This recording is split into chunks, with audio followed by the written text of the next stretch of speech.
నియోజకవర్గంలో ఉన్నాం మనం. ఇక్కడ స్టేట్ ఫైనాన్స్ కార్పొరేషన్ నుంచి వైఎస్ రాజశేఖర రెడ్డి గారు వస్తున్నప్పుడు ఇచ్చినటువంటి భూములు ఆనాడే ప్రభుత్వం కంచె వేసి ఉంటే మరి కబ్జా కాకపోతుండే. ఇవాళ ఇక్కడ మేము పోచమ్మ బస్తీలో ఉన్నాం. ఈ 260 ఎకరాలు అదేవిధంగా ఇంకా పక్కకున్నటువంటి కొంత ల్యాండ్ మొత్తం కలిపితే ఒక 400 ఎకరాల ల్యాండ్ అనేక సార్లు కబ్జాకు గురైంది. మరి అన్ని ప్రభుత్వాలు మారుతూ వస్తున్నప్పటికీ కూడా ఆ కబ్జాను విడిపించలేకపోయారు. ఇప్పుడు హైడ్రా సడన్ గా వచ్చేసి పెద్దవాళ్ల జోలికోకుండా పేదవాళ్ల ఇండ్ల మీద పడి రాత్రికి రాత్రి మరి మీరు ఖాళీ చేస్తారా సస్తారా అని చెప్పి చిన్న చిన్న పిల్లలు ఉన్నారు. ఒక పక్క వర్షం పడుతుంది, ఇంకొక పక్క పండగ వచ్చింది. అన్ని ఉన్నటువంటి సందర్భంలో కూడా మరి ప్రత్యేకించి కూలగొట్టడం దారుణం. ఇవన్నీ ఒక పక్కనైతే కోర్టు ఇదివరకు స్పష్టంగా చెప్పింది, ఆ శనివారము ఆదివారము మీరు ఎవరి జోలికి వెళ్ళకండి, వాళ్ళు కోర్టుకు వచ్చేటటువంటి అవకాశం ఇవ్వాలి. ఈ దేశంలో న్యాయ వ్యవస్థ ఉన్నది కాబట్టి న్యాయ వ్యవస్థను గౌరవించాలని చెప్పింది. అయినా సరే ఈ ప్రభుత్వం దాన్ని విస్మరించి నిన్న ఆదివారం పూట వచ్చి ఇక్కడ బస్తీలో ఇండ్లు కూలగొట్టడం అంటే మామూలు విషయం కాదు, చాలా దారుణమైన విషయం. అసలు చాలా పేదవాళ్ళు, ఎందుకు చాతగాని వాళ్ళు ఉన్నటువంటి వాళ్ళని కూడా, ముసలి వాళ్ళని కూడా రోడ్డు మీద గుంజేసి మొత్తం కూలగొట్టినటువంటి పరిస్థితి చూస్తూ ఉన్నాం. ఈ దారుణం. ఇంకా ఘోరం ఏంటంటే ఇదివరకే కరెంటు స్తంభాలు, కరెంటు బిల్లులు, గ్యాస్ బిల్లులు అన్ని ఉన్నటువంటి వాళ్ళని కూడా కనీసం బేఖాతరుగా తీసేయడం. ఇంకా మీదికెళ్ళి అబద్ధం చెప్పుడు మేము నోటీసులు ఇచ్చినాం కాబట్టి కూలగొడుతున్నామని. ఇవాళ నేను రాష్ట్ర ప్రభుత్వాన్ని హెచ్చరిక చేస్తా ఉన్నా, పండగ పూట పేద ప్రజల ఉసురు తీసుకోకండి. మీరు ఇక్కడ ఉండేటటువంటి పేదలు ఎక్కువ మంది లేరు, 150-200 కుటుంబాలు కూడా లేవు. ఈ 200 మందికి మీరు డబుల్ బెడ్రూమ్ ఇండ్లు ఫస్ట్ ఇవ్వండి. వాళ్ళు ఇక్కడ నుంచి మూవ్ అవ్వడానికి R&R కాంపన్సేషన్ కింద ఎట్లయితే మూసీ దగ్గర ఇచ్చిండ్రో అట్లా R&R కాంపన్సేషన్ కింద కుటుంబానికి 50,000 ఇచ్చి వాళ్ళు జాగ్రత్తగా వాళ్ళని తీసుకెళ్లి డబుల్ బెడ్రూమ్ ఇళ్లలో దింపండి.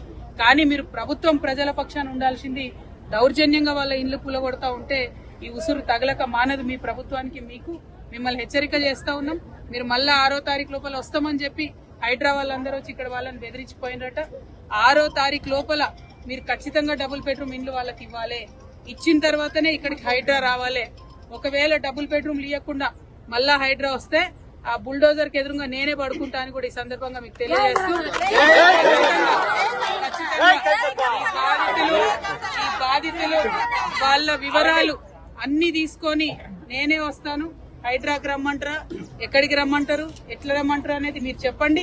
మున్సిపల్ మంత్రి ముఖ్యమంత్రి అయిపోయినరు, ఆయన దొరకకుండా ఆయన గడిలో ఉంటాడు, ఆఫీస్ కి రాడు, సెక్రటేరియట్ కి రాడు.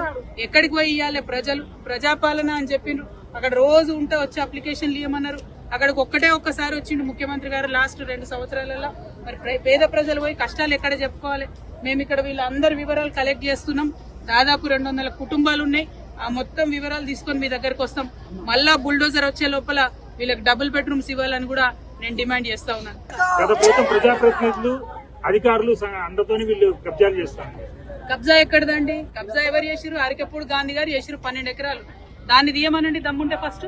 అది తీయకుండా చిన్న పిల్లలు పెట్టుకుని కూలీనాలు వేసుకునేటోళ్ళు, రాళ్ళు కొట్టుకునేటోళ్ళ ఇండ్లు తీసి ఏం హీరోయిజం చూపిస్తారండి? ఎవరిని చూపిస్తారు?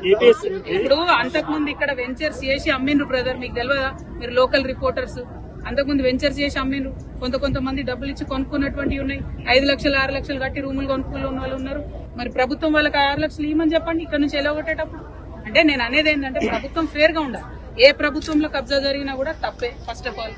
కానీ కబ్జా పేదవాళ్ళదే కనబడుతుందా, పెద్దోళ్ళది కనబడదా? ఎకరాలు మింగింది కనబడదా? నేను అనేది ఏంటంటే అవి కక్కించండి మీరు, మీకు దమ్ముంటే. అవి పక్కన పెట్టి పేదవాళ్ళ ఇళ్ల మీద పడి జులుం చేస్తామంటే చూసుకుంటూ ఊరుకునేటోళ్ళు లేరు.